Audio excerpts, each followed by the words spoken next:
Hello मित्रों, आप सब कैसे हैं। मैं आशा करता हूं कि आप सब अच्छे होंगे। मैं आपका दोस्त गौरी शंकर आपका अपने यूट्यूब चैनल यूनिक केम स्टडी पर एक बार फिर से एक नई इन्फॉर्मेशन के साथ स्वागत करता हूं। दोस्तों, अभी कुछ दिन पहले सेल की भर्ती आई थी, उसका अभी एग्ज़ाम डेट क्लियर हो गया है। उसका एग्ज़ाम कब है ये तो आपको तारीख का पता चलेगा। एडमिट कार्ड भी डाउनलोड होने शुरू हो गया, आपने एडमिट कार्ड डाउनलोड कर ही लिया होगा, ये मैं आशा करता हूँ। तो इसके बाद क्या है कि मित्रों, आपका एग्ज़ाम है तो इसके लिए आपको क्या प्रीवियस ईयर पेपर की आवश्यकता पड़ेगी। और इसलिए आपको प्रीवियस ईयर पेपर मैं लेके आया हूँ। जो मेरे कई स्टूडेंट ने कहा कि सर आप प्रीवियस ईयर पेपर डाल लीजिए और पूरा सॉल्यूशन कर दीजिए, तो इसलिए मैंने ये प्रीवियस ईयर पेपर डाला है। आज हम इसकी शुरुआत कर लेते हैं। इसमें आज हम 15 एक क्वेश्चन करेंगे, क्योंकि पूरा सॉल्यूशन करने में टाइम लगता है और छोटा वीडियो बनाना है, लंबा वीडियो आपको सही देख नहीं पाते हैं। तो चलो पहले इसका सिलेबस देख लेते हैं कि इसमें कितने क्वेश्चन आने हैं। इसमें क्या है, 100 क्वेश्चन आने में टोटल। इसमें दिया हुआ है कि ये देख लीजिए, यहाँ पर दिया है कि ACTT यानी अकाउंटेंट कम टेक्नीशियन इलेक्ट्रिशियन की जो सेल में भर्ती आई थी बाकरो के अंदर, उसका ये पेपर है। प्रीवियस ईयर है। इसमें क्या है कि आपको 100 क्वेश्चन आने वाले हैं, 2 घंटे का टाइम होगा। और इसके अंदर क्या है, दो प्रकार के क्वेश्चन आएंगे। एक तो आपका ट्रेड से संबंधित आएगा और एक क्या आएगा नॉन ट्रेड से। तो ट्रेड से क्वेश्चन आएंगे वो कितने आने हैं, 80 क्वेश्चन आने हैं। और जो नॉन ट्रेड से वो 20 क्वेश्चन आने हैं। इन 20 क्वेश्चन के अंदर क्या आपका मैथ आएगी, रीजनिंग आएगी और क्या है जीके आएगा। 20 क्वेश्चन के अंदर ये आएंगे। आज हम शुरुआत कर लेते हैं, 15 क्वेश्चन करेंगे, वो भी क्या है ट्रेड के करने वाले हैं। चलो वीडियो को हम शुरुआत कर लेते हैं, इसलिए आप इस वीडियो को शुरू से लेकर अंत तक देख लीजिए। और अगर आपको ये अच्छा लगे तो अपने मित्रों को भी शेयर कर लीजिए और सब्सक्राइब कर लीजिए। और इसके साथ लाल बटन का जो घंटा का बटन है उसे चलो देख लीजिए। पहला क्वेश्चन आ गया है। इसमें पहला क्वेश्चन क्या दिया है कि यदि वोल्टेज को स्थिर रखते हुए आवृत्ति को 50 हर्ट्ज से बदलकर क्या कर दिया जाए, 100 हर्ट्ज कर दिया जाए, तो विद्युत आपूर्ति से क्या जो कुंडली जुड़ी रही उसका प्रेरक के प्रतिघात में क्या प्रभाव उत्पन्न होगा। प्रेरक के प्रतिघात यानी एक्सल। एक्सल क्या है, फ्रीक्वेंसी के क्या होता है, समानुपाती होता है। फ्रीक्वेंसी को हमने क्या कर दिया, 100 से बढ़ाकर क्या कर दिया, 100 50 से बढ़ाकर क्या कर दिया, 100 कर दिए, अर्थात डबल कर दिए। तो प्रेरक के प्रतिघात कितना हो जाएगा, 2 गुना हो जाएगा। तो इसमें जो ऑप्शन दिया है 2 गुना, पहला ऑप्शन क्या समान रहता है, दूसरा क्या आधा हो जाएगा, तीसरा क्या 2 गुना हो जाएगा और चौथा क्या 4 गुना हो जाएगा। तो इसका सी ऑप्शन है ये राइट है, बाकी ये तीन ऑप्शन गलत हो गए। तो इसका सी आंसर सही है। नेक्स्ट क्वेश्चन की ओर चलते हैं। दूसरा क्वेश्चन दिया हुआ क्या है कि 1 मेगा ओम प्रतिरोध बराबर किसके होगा, यानी 1 मेगा ओम को हम कैसे लिखेंगे। तो 1 मेगा ओम के लिए क्या होता है, मेगा ओम कितनी होती है, 10 की पावर 6 होती है। जिस ऑप्शन में 10 की पावर 6 दी हुई वही अपना ऑप्शन सही हो जाएगा। चलो देख लेते हैं पहले ऑप्शन में क्या है। इसमें क्या है कि 100 में 10 की पावर 2 होगी और किलो में कितनी होगी 3, अर्थात इसमें क्या होगी 10 की पावर टोटल कितनी होगी 5 होगी। हमें कितनी बनानी है, 6 बनानी है। तो ये तो ऑप्शन हो गया रॉन्ग। नेक्स्ट में देख लेते हैं, 10 1000 ये होगी, किलो होगी, यानी 10 की पावर 3 ये होगी, किलो के अंदर 3 होगी, यानी 10 की पावर 6 होगी। ऑप्शन नंबर बी तो इसका एकदम राइट है। सी और देख लेते हैं, सी के अंदर क्या है, 10 की पावर 4 है, 3 ये होगी, 7 होगी, तो ये रॉन्ग है। इसमें 10 की पावर 8 बन रही है, तो ये भी रॉन्ग है। तो आपका ऑप्शन क्या हो जाएगा, बी एकदम एक्यूरेट हो जाएगा। नेक्स्ट क्वेश्चन की ओर हम चलते हैं। नेक्स्ट क्वेश्चन देख लीजिए। प्रेरकीय परिपथ में आरोपित वोल्टेज उसमें से प्रवाहित विद्युत धारा के बीच में कला संबंध कैसा होता है, अर्थात जो V और I के बीच में जो प्रेरक यानी इंडक्टिव परिपथ होगा उसके अंदर फेज कोण क्या होगा। चलो देख लेते हैं पहला ऑप्शन क्या है। पहला ऑप्शन क्या है कि धारा वोल्टेज से क्या हो जाए, अग्रगामी हो जाए, यानी धारा वोल्टेज से आगे चलेगी। ये प्रेरकीय परिपथ में नहीं होता, ये कैपेसिटिव परिपथ में होता है। तो ये ऑप्शन क्या हो जाएगा, गलत हो जाएगा। नेक्स्ट देख लेते हैं। वोल्टेज धारा से पश्चगामी होगी, यानी वोल्टेज धारा से पीछे रह जाएगी, ये भी गलत है। वोल्ट धारा क्या है, वोल्टेज से पश्चगामी होगी। कौन पश्चगामी रहेगी, धारा रहेगी। किससे रहेगी, वोल्टेज से। तो सी ऑप्शन इसका क्या हो जाएगा, एकदम राइट हो जाएगा। धारा और वोल्टेज कला में रहेगी। धारा और वोल्टेज इंडक्टिव और कैपेसिटिव परिपथ में कला में नहीं रह सकते, ये केवल रहती है रेसिस्टिव परिपथ के अंदर। तो इसका ऑप्शन क्या हो जाएगा, सी एकदम राइट हो जाएगा। नेक्स्ट क्वेश्चन की ओर हम चलते हैं कि प्रेरकत्व को मापा जाता है, यानी प्रेरकत्व को किस में मापा जाता है, हेनरी के अंदर मापा जाता है। फेरेड में क्या जाता है, कैपेसिटिव मापा जाता है। ओम में क्या प्रतिरोध मापा जाता है और मोह में क्या मापी जाती है, चालकता मापी जाती है। नेक्स्ट क्वेश्चन की ओर हम चलते हैं। ऑटो ट्रांसफार्मर वह होता है जिसमें क्या होती है, ऑटो ट्रांसफार्मर में क्या होगी, एक वाइंडिंग होगी, दो वाइंडिंग होगी, या कोई भी वाइंडिंग नहीं होगी, या 3 वाइंडिंग होगी। ऑटो ट्रांसफार्मर में क्या होती है, ओनली एक वाइंडिंग होती है। और ये एक वाइंडिंग क्या है, ये भी क्या है, चुंबकीय रूप से जुड़ी होती है, और यही क्या है, वैद्युतिक रूप से, दोनों रूप से में यही जुड़ी होगी। ठीक है, नेक्स्ट क्वेश्चन की हम चलते हैं। नेक्स्ट क्वेश्चन क्या है कि यदि 3 ओम और 2 ओम के दो प्रतिरोध क्या जुड़े हैं, श्रेणी क्रम में जुड़े हैं, और इसमें से क्या है 3 एम्पियर की धारा प्रवाहित हो रही है, तो कुल वोल्टेज का मान ज्ञात कीजिए। श्रेणी क्रम में परिपथ कैसे जोड़ा जाता है, देख लीजिए। श्रेणी क्रम में एक प्रतिरोध ये हो गया, एक प्रतिरोध ये हो गया, तो धारा प्रवाह के लिए क्या है, इसमें एक ही मार्ग है, अर्थात इन दोनों प्रतिरोधों में से जो धारा प्रवाहित हुई वो 3 एम्पियर है टोटल, और 3 एम्पियर टोटल हो गई। और इसके बाद क्या, इसमें क्या करना है, वोल्टेज का मान कितना है, वी बराबर क्या होता है, आई इंटू आर होता है। आई इंटू आर हो जाएगा, तो हमें क्या है, टोटल पहले आर ज्ञात करना होगा। आर टोटल कितना है, पहले का कितना है 3 ओम, और दूसरी कितना है 2 ओम। टोटल आर कितना है, श्रेणी क्रम में हम सीधे आर जोड़ेंगे। तो आर टी बराबर क्या होता है, आर टी बराबर क्या होता है, R1 + R2 हो जाएगा। 3 ओम और 2 ओम कितने हो जाएंगे, 5 ओम हो जाएंगे। ये तो हो गया हमारा प्रतिरोध 5 ओम। 5 ओम को फिर क्या करें, वी ज्ञात करें, तो वी बराबर क्या होता है, आई इंटू आर हो गया। आई इंटू आर हो गया, तो उनके हमारा प्रतिरोध कितना था, 5 था। धारा कितनी है हमारी, 3 एम्पियर, तो कितने 3 5 15, तो 15 वोल्टेज की इसका क्या हो जाएगा, ईएमएफ हो जाएगा। इसका आंसर क्या हो जाएगा, एकदम एक्यूरेट है, ये रॉन्ग है। नेक्स्ट क्वेश्चन की ओर हम देख लेते हैं। नेक्स्ट क्वेश्चन क्या है,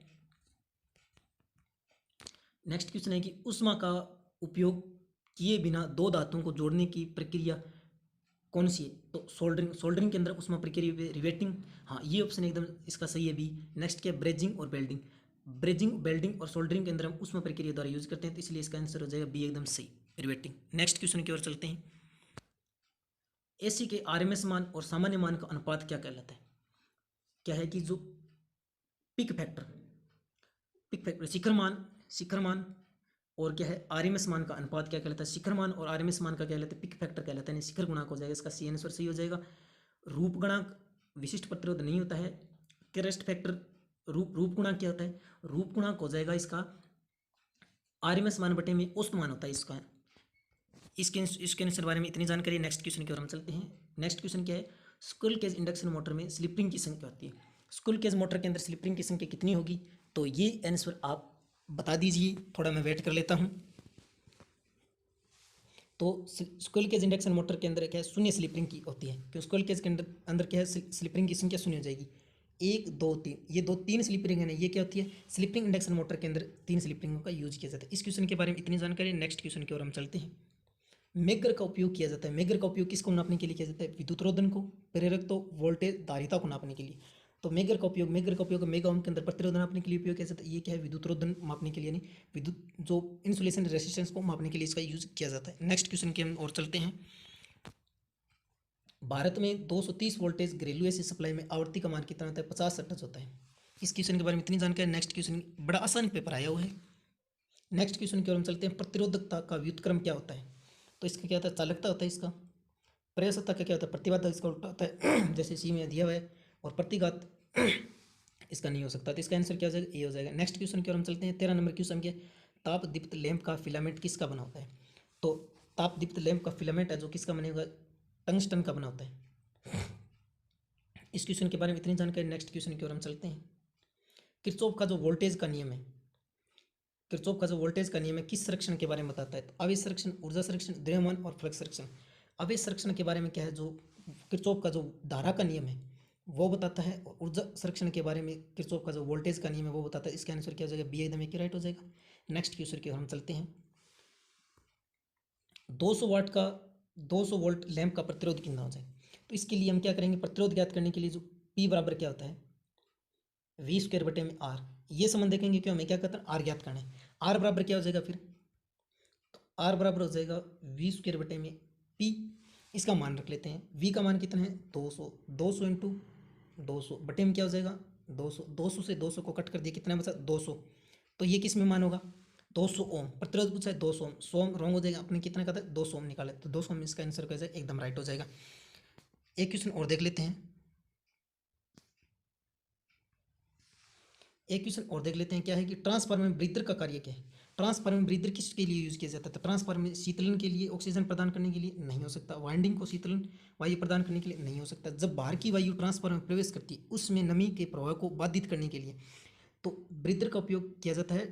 सी ऑप्शन एकदम एक्यूरेट है। ट्रांसफार्मर तेल को छानने के लिए यूज नहीं किया जाता, जब ट्रांसफार्मर श्वास लेता है तो उसमें क्या है, बाहर की वायु जो कंजर्वेटर उसको भरने के लिए यूज की जाती है, और वो क्या है नमी में होती है, इसके लिए इसके अंदर ब्रीदर यूज किया जाता है।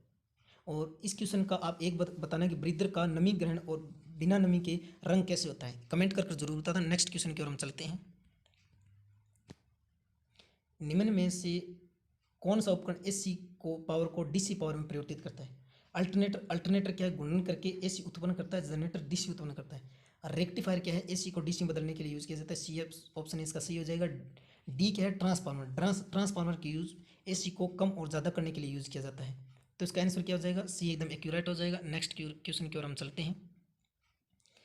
एसी मोटर के चालक के घूर्णन की दिशा किसके द्वारा ज्ञात की जा सकती है, यानी जो डीसी मोटर है उसकी जो घूर्णन की, जो रोटर की घूर्णन गति है उसको किसके द्वारा ज्ञात किया, एम्पियर का नियम नहीं ज्ञात किया, फ्लेमिंग के बाएं हस्त के नियम, फ्लेमिंग के दाएं हस्त के नियम और लेंज के नियम द्वारा।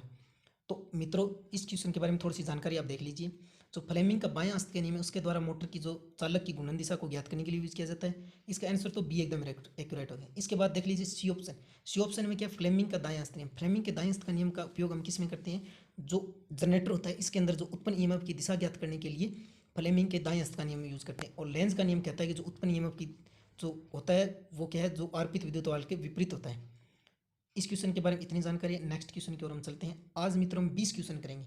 अगर आपको वीडियो अच्छा लगे और कमेंट करके बताना कि नेक्स्ट वीडियो में, अगर आपका कमेंट अच्छा है तो मैं नेक्स्ट वीडियो को बनाऊंगा, नहीं तो नहीं बनाऊंगा।